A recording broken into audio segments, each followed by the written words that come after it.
आज हम लोग पढ़ेंगे सूरदास जी का साहित्यिक परिचय। तो उनका साहित्यिक परिचय जानने से पहले हम लोग उसका एक छोटा सा संक्षिप्त परिचय देखते हैं। सूरदास जी का जन्म सन 1478 ईस्वी में, जन्म स्थान रुनकता नामक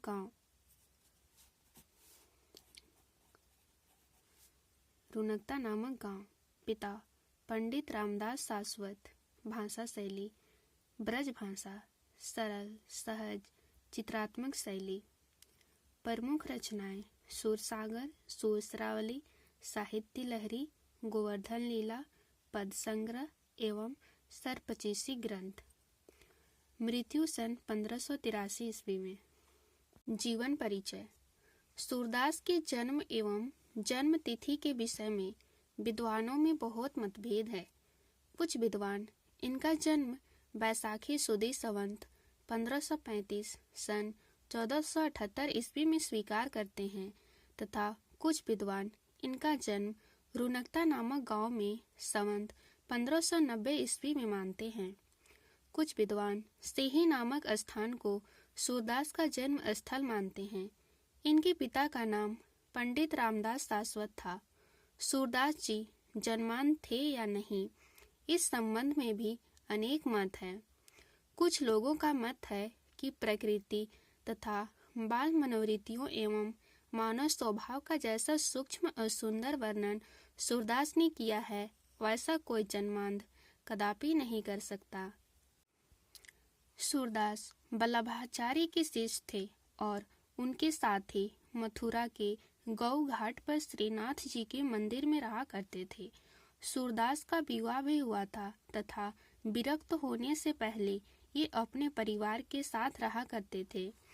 पहले वे विनय के पद गाया करते थे, किंतु वल्लभाचार्य के संपर्क में आकर श्री कृष्ण लीला गान करने लगे। ऐसा कहा जाता है कि सूरदास से एक बार मथुरा में तुलसीदास जी की भेंट हुई थी और दोनों में प्रेम भाव भी बढ़ गया था। सूर से प्रभावित होकर ही तुलसीदास ने श्री कृष्ण गीतावली की रचना की थी। सूरदास की मृत्यु सन 1583 ईस्वी में गोवर्धन के पास पारसौली नामक गांव में हुई थी। साहित्यिक परिचय। सूरदास जी अपने रचनाओं में राधा कृष्ण की लीला के विभिन्न रूपों का चित्रण किया है। इनका काव्य श्रीमद् भागवत से अत्यधिक प्रभावित रहा है, किंतु उसमें इनकी विलक्षण मौलिक प्रतिभा के दर्शन होते हैं। कृष्ण लीला का जैसा चित्रण सूर साहित्य में मिलता है, वैसा ही विश्व साहित्य में अन्यत्र प्राप्त करना दुर्लभ है। सूरदास के भ्रमर गीत में गोपियों एवं उद्धव के संवाद के माध्यम से प्रेम, विरह, ज्ञान एवं भक्ति का जो अद्भुत भाव व्यक्त हुआ है, वह उनकी महान काव्यात्मक प्रतिभा का परिचय देता है। सूरदास जी की साहित्यिक विशेषताएं निम्न हैं। कृष्ण भक्ति। वे भगवान कृष्ण के अनन्य भक्त थे और उनकी लीलाओं का गुणगान उनके काव्य केंद्र हैं, विशेषकर सूरसागर में। ब्रज भाषा की मधुरता।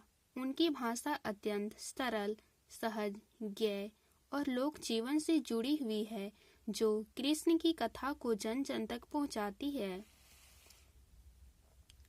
बाल मनोविज्ञान का चित्रण। उन्होंने कृष्ण के बचपन का ऐसा स्वाभाविक और मार्मिक वर्णन किया है जो किसी अन्य कवि के यहाँ नहीं मिलता। भ्रमर गीत परंपरा। उद्धव और गोपियों के संवाद भ्रमर गीत के माध्यम से निर्गुण भक्ति पर सगुण भक्ति की विजय और गोपियों के विरह वेदना को प्रभावी ढंग से व्यक्त किया है। संगीत एवं ज्ञता। उनके पद में संगीत का अद्भुत प्रवाह है, जो उन्हें भक्ति संगीत का सम्राट बनाता है। सूरदास जी की प्रमुख कृतियां। सूरदास के ग्रंथों की संख्या 25 मानी जाती है, किंतु उनके 3 ग्रंथ ही उपलब्ध हुए हैं। पहला सूरसागर, दूसरा सूरश्रावली और तीसरा साहित्य लहरी। निष्कर्ष। सूरदास ने अपनी बंद आंखों से कृष्ण की लीलाओं का ऐसा मार्मिक और विस्तृत वर्णन किया है जो आज भी हिंदी साहित्य में बेजोड़ है।